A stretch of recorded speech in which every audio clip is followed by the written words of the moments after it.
Welcome back everybody to the channel, and in today's video we're going to be going over my latest 1/10 scale crawler build, which is the Vanquish VRD Carbon kit. The plan for this video is that I'm going to give you a full build breakdown of all the components on the vehicle and tell you why I believe that they're going to be beneficial to this truck, and I'll even have some crawling footage later on in the video to help justify these changes. So first up on the pecking order, the body I chose is the stance body from Vanquish themselves.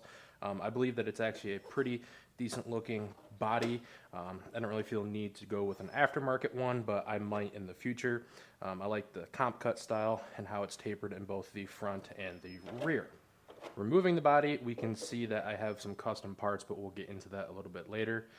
The wheels and tires I'll be using are these Endura beadlock wheels, the multi-spoke ones. These actually have the recess all the way towards the inboard of the vehicle, so it does create a pretty decent offset. If I were to go back, I'd probably choose the not deep dish ones, so that way my offset is a little bit outboard towards the vehicle. But again, that was just personal preference at the time of ordering these parts. And for tires, I'll be running the J Concept Megalithics. This is also going to be a 1.9-inch wheel. For shocks, I'll be using the Deluxe. These are the mediums, and they are going to be about 92 millimeters in overall length. I did flip them in order to help get that center of gravity just a little bit lower. I haven't had any issues with the oil leaking out of them. Deluxe are known to be some of the best, along with Prices, and I haven't really had any trouble with any leaking or any binding. So I would definitely recommend these shocks if you're going to do this build. Now, the stock positioning of the rear shocks was a little bit too inboard for me, so what I ended up doing is taking some M3 nuts and acting them as a little bit of a spacer in order to bring these out just a little bit more. That way it just helps reduce binding in certain scenarios. Moving in towards the center of the vehicle, I did make a custom battery mount tray that actually drops the stock positioning of the battery about 1/4 of an inch lower than where it was initially, and I have to say that was a huge improvement in center of gravity. And I am running one of these ProTech RC's 3S 1400 milliamp hour batteries, and that just slides right into there. And all these parts that you see that are custom made are going to be up on my Cults 3D website, so hopefully at the time of posting this video they should be available to everyone on the market. And while we're here, another custom piece that I did was make some new rock sliders. These actually raise the stock rock sliders up about 0.35 inches, and that really helps with obstacle clearance.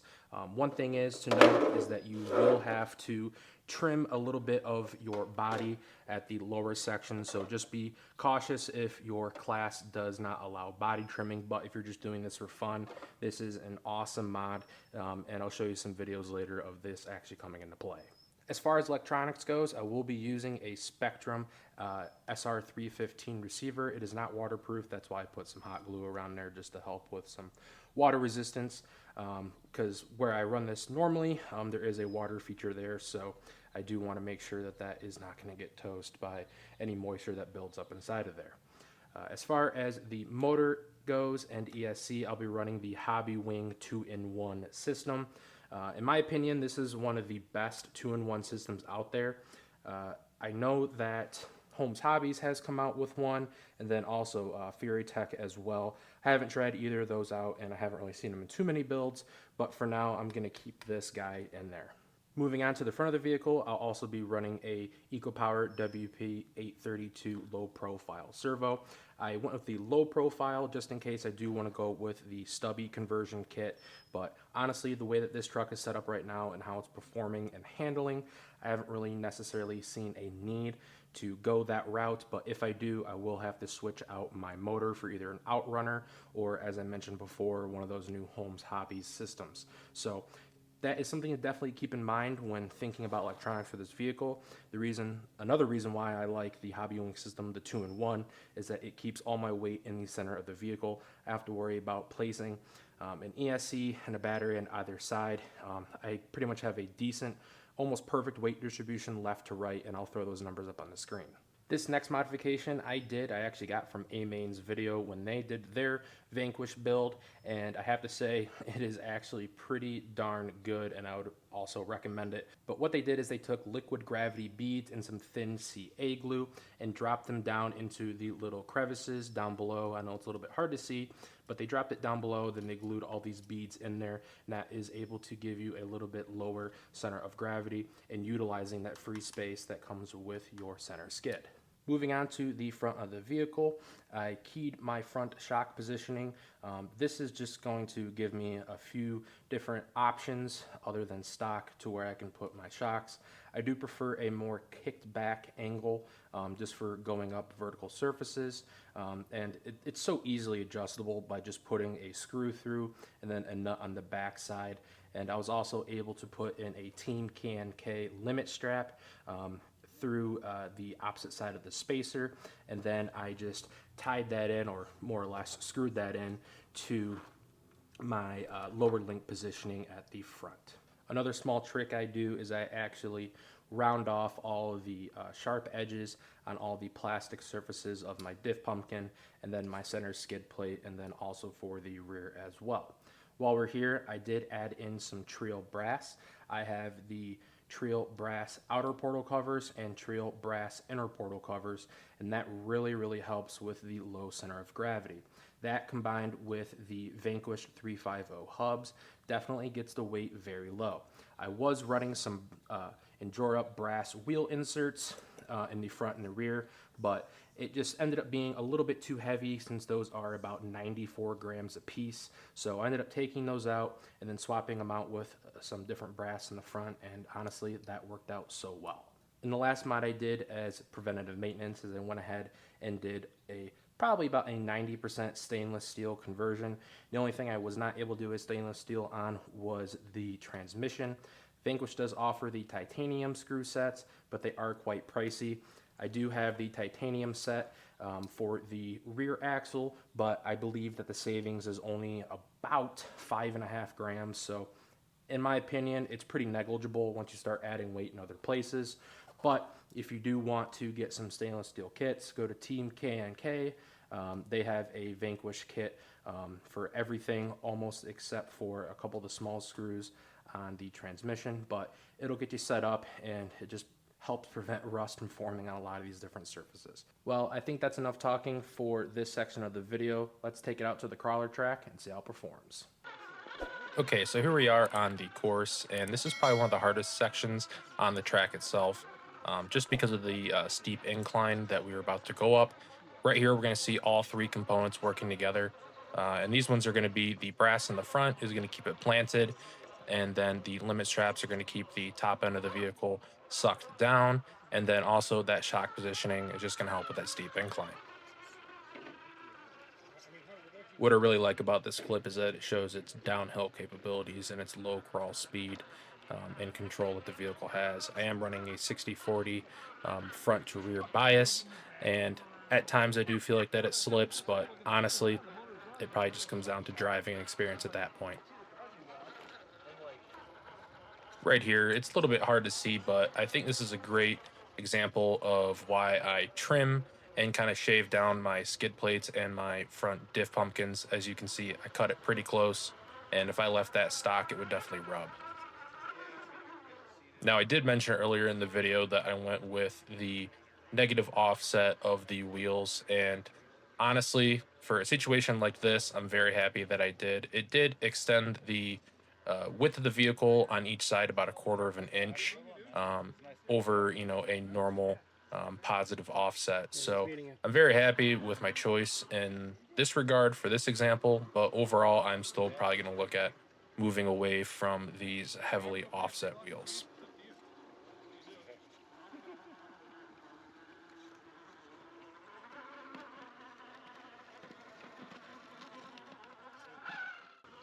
Now, as far as tires go, if you ask anybody in this hobby, they will all give you a different answer on which tires they believe are the best. And honestly, that's just what I did. I asked around to a couple different people at the track, asked what they were running, and a couple of the guys are running the megalithics. I usually run high racks or crawler tires.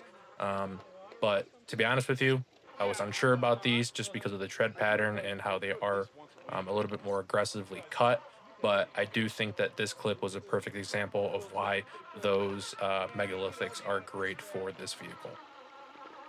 And this line right here is just an overall example of how well this vehicle performs. So I'm just going to shut up and let the truck do the talking.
This is that awesome water feature I was talking about earlier on in the video, and just a good thing to point out of why I chose to go with the enclosed Hobby Wing Quick Run Fusion Pro enclosed system here, so I don't have to worry about corrosion. But a lot of guys do run the Outrunner motors.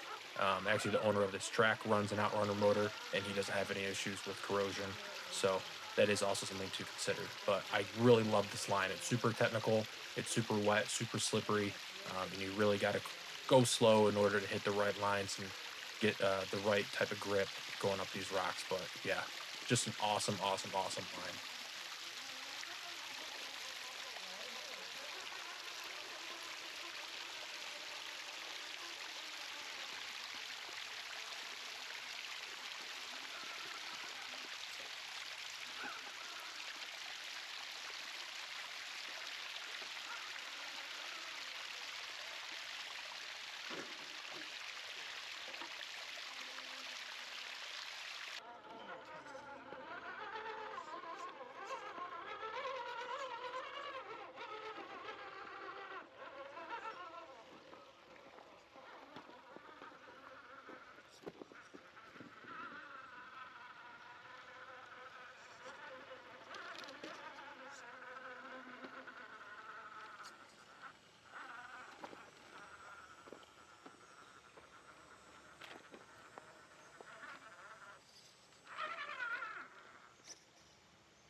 This line right here is really going to showcase the side hail capabilities and just the overall stability of the truck.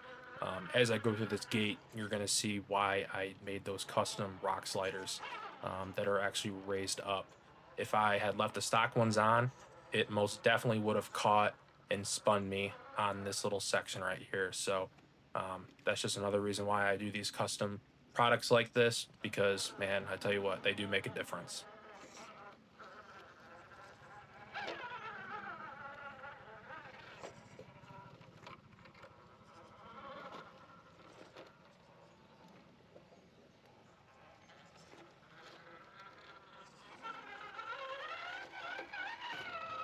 This line, while although it doesn't look challenging, the sharp protruding rocks kind of create these snaggletooth effects, and you really have to watch your line because your diff pumpkins will get caught on them if you're not paying close enough attention, both front and rear. This also showcases, I believe, one of the weaknesses of the truck is that skid I believe needs to be raised about um, 5 to 10 millimeters higher than where it's at, just because I do tend to get caught on things in the center of my vehicle a lot more than I do either the front or rear. Um, that's something that I'm looking at trying to make for myself and to put on the market. But hopefully, if they do a V2 of this, that's something that they can definitely consider.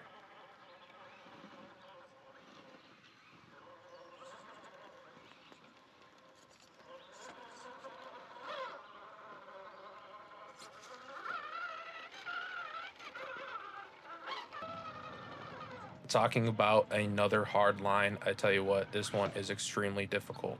Even when I'm trying to film and drive with one hand, it's doable, but you are going to probably hit some gates. Um, this is a line that just shows off a lot of different capabilities. It shows off side hill, why you need a good low center of gravity, why you need flex, why you need limit straps. This is just a really good all encompassing line.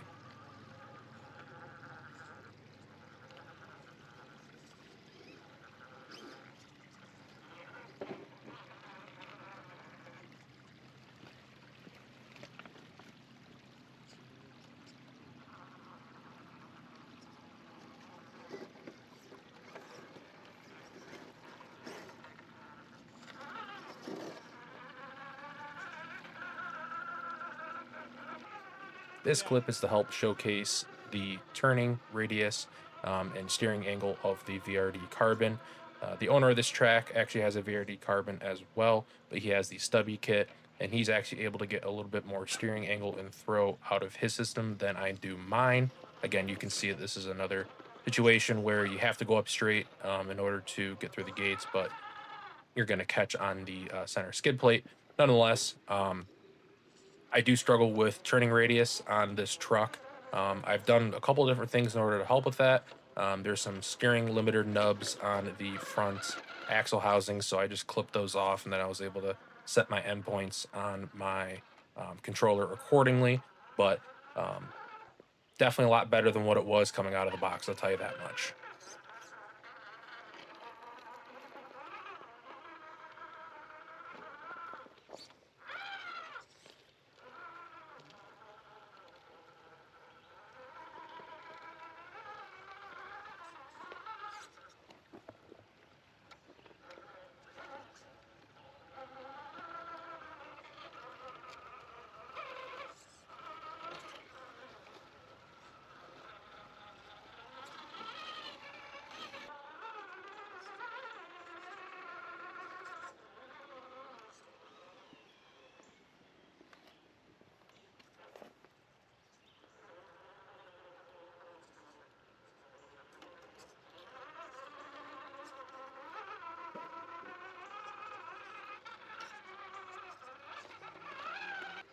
This is actually a line that I found when filming.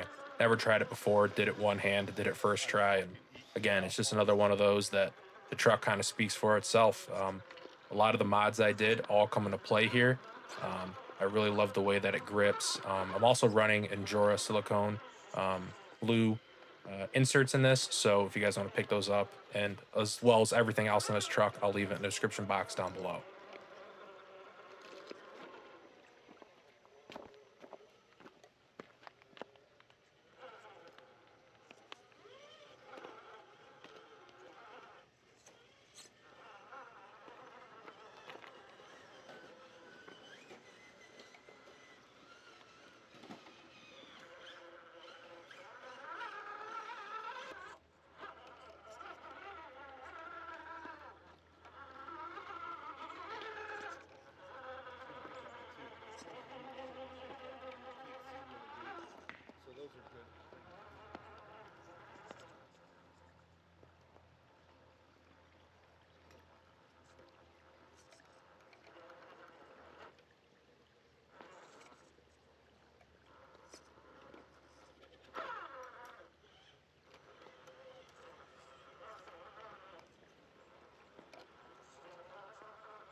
All right, guys, that's going to be it for this video. If you did enjoy it, make sure you guys give it a thumbs up and consider subscribing.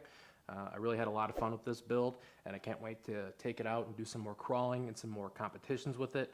Again, if you guys have any questions, make sure you guys leave them in the comment section down below, and I'll see y'all in the next one.